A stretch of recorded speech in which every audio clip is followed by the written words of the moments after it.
மக்களின் முதல்வர் செல்வி ஜெயலலிதா மீண்டும் தமிழக முதலமைச்சராக பொறுப்பேற்க வேண்டி திருக்கோயில்கள், மசூதிகள், தேவாலயங்கள் உள்ளிட்ட வழிபாட்டு தலங்களில் சிறப்பு பிரார்த்தனைகள் தொடர்ந்து நடைபெற்று வருகின்றன.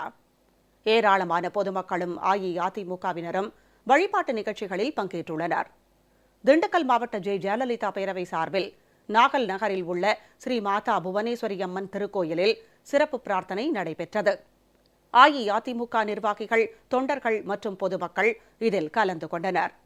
மக்களின் முதல்வர் செல்வி ஜெயலலிதா தமிழக முதலமைச்சராக மீண்டும் பொறுப்பேற்க வேண்டி திருப்பூர் மாவட்ட அஇஅதிமுக சார்பில் பழனி மலைக்கோயிலில் முடிக்காணிக்கை செலுத்தப்பட்டு அருள்மிகு தண்டாயுதபாணி சுவாமிக்கு சிறப்பு பூஜைகள் மற்றும் அபிஷேகங்கள் நடைபெற்றன. தங்கத்தேர் புறப்பாடும் மேற்கொள்ளப்பட்டது. தமிழக சட்டப்பேரவை துணை சபாநாயகர் திரு பொள்ளாச்சி ஜெயராமன் மற்றும் கழக நிர்வாகிகள் உட்பட ஏராளமானோர் இதில் கலந்து கொண்டு பிரார்த்தனை செய்தனர். காஞ்சிபுரம் மத்திய மாவட்ட அஇஅதிமுக சார்பில் செங்கல்பட்டு ஸ்ரீ அழகு முத்துமாரியம்மன் கோயிலில் 108 தேங்காய் உடைத்து சிறப்பு அபிஷேகம் நடைபெற்றது. காஞ்சிபுரம் மேற்கு மாவட்ட அஇஅதிமுக சார்பில் காஞ்சிபுரம் அருள்மிகு பெருமாள் திருக்கோவிலில் சிறப்பு ஆராதனை நடத்தப்பட்டு 108 தேங்காய் உடைத்து வழிபாடு மேற்கொள்ளப்பட்டது. திருவண்ணாமலை வடக்கு மாவட்ட அஇஅதிமுக சார்பில் கண்ணமங்கலம் பேரூராட்சி பகுதியில் உள்ள அருள்மிகு லட்சுமி நாராயணன் திருக்கோவிலில் பால், சந்தனம் உள்ளிட்ட பொருட்களை கொண்டு சிறப்பு அபிஷேகங்கள் செய்யப்பட்டன. திரளான பொதுமக்களும் அஇஅதிமுகவினரும் பங்கேற்று மக்களின் முதல்வருக்காக பிரார்த்தனை மேற்கொண்டனர். வேலூர் கிழக்கு மாவட்ட அஇஅதிமுக சார்பில் காட்பாடி அருகே காந்தி நகரில் உள்ள ஸ்ரீ வீர ஆஞ்சநேயர் கோயிலில் வெற்றிலை மற்றும் வண்ண மலர்களால் சிறப்பு அலங்காரம் செய்யப்பட்டு பூஜைகள் நடைபெற்றன.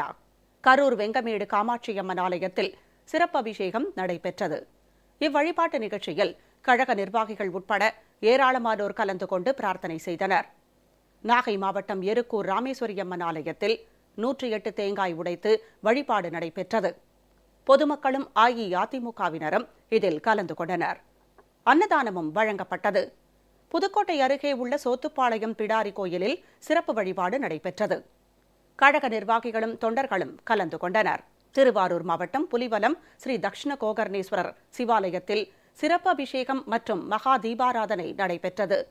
ஏராளமான பொதுமக்களும் அஇஅதிமுகவினரும் வழிபாட்டு நிகழ்ச்சிகளில் பங்கேற்றனர். கன்னியாகுமரி மாவட்டம் குளச்சலில் உள்ள பாபா ஹுசைன் கலியுல்லா தர்காவில் அனைத்துலக எம்ஜிஆர் மன்றம் சார்பில் நடைபெற்ற சிறப்பு பிரார்த்தனையில் அஇஅதிமுக நிர்வாகிகள் உட்பட திரளானோர் கலந்து கொண்டனர். மக்களின் முதல்வர் செல்வி ஜெயலலிதா தமிழக முதலமைச்சராக மீண்டும் பதவியேற்க வேண்டி தமிழ்நாட்டின் பல்வேறு பகுதிகளிலும் பிற மாநிலங்களிலும் சிறப்பு வழிபாடுகள் தொடர்ந்து நடைபெற்ற வண்ணம் உள்ளன.